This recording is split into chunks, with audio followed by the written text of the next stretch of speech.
હાલો મિત્રો, હું છું અશ્વિન ધામિલિયા।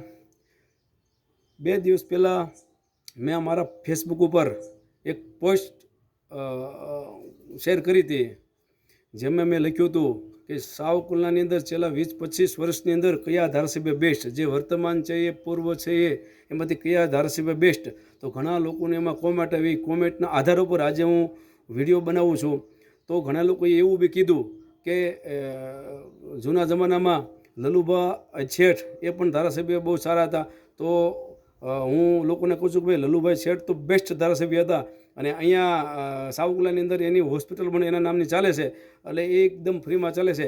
તો એ વાત મને એક વાતનો મને આનંદ થયો કે ભાઈ અત્યારની જે યુવા પેઢી છે એને હજી લલુ બાપા યાદ આવે છે, તો એ ખરેખર આનંદની વાત કહેવાય। પણ મેં વર્તમાન સમયની અંદર કોણ ધારાસભ્ય બેસ્ટ છે એના વિશે પૂછ્યું હતું, તો ઘણા લોકોએ એવું પણ કીધું કે ધીરુભાઈ દૂધવાળા પણ પૂર્વ જે કૃષિ મંત્રી છે એ પણ બેસ્ટ હતા। તો ધીરુભાઈ દૂધવાળાનું નામ પણ બસ સરસ રીતે આવ્યું, તો મને આનંદ થયો કે અમારા ધીરુભાઈ દૂધવાળાનું નામ એ બેસ્ટ ધારાસભ્યમાં છે।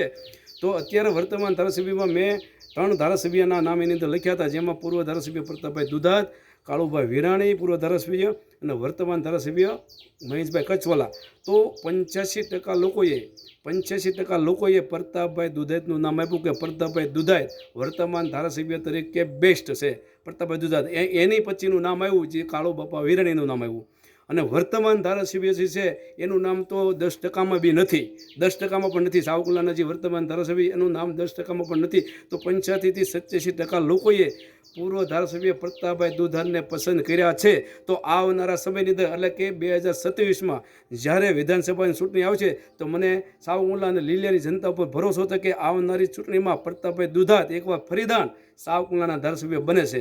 હા કે ના મિત્રો કોમેન્ટ બોક્સમાં જવાબ આપજો। તો પ્રતાપભાઈ દુધાત 2027માં ફરીદાન સાવરકુંડલાનું સુકાન સંભાળશે અને સાવરકુંડલાના ધારાસભ્ય બનશે। તો તમારું શું કહેવાનું છે તો મને કોમેન્ટ બોક્સમાં જવાબ આપજો, અને તમને જો અમારી વિડીયો સારો લાગ્યો હોય તો તમે લાઈક કરજો મિત્રો।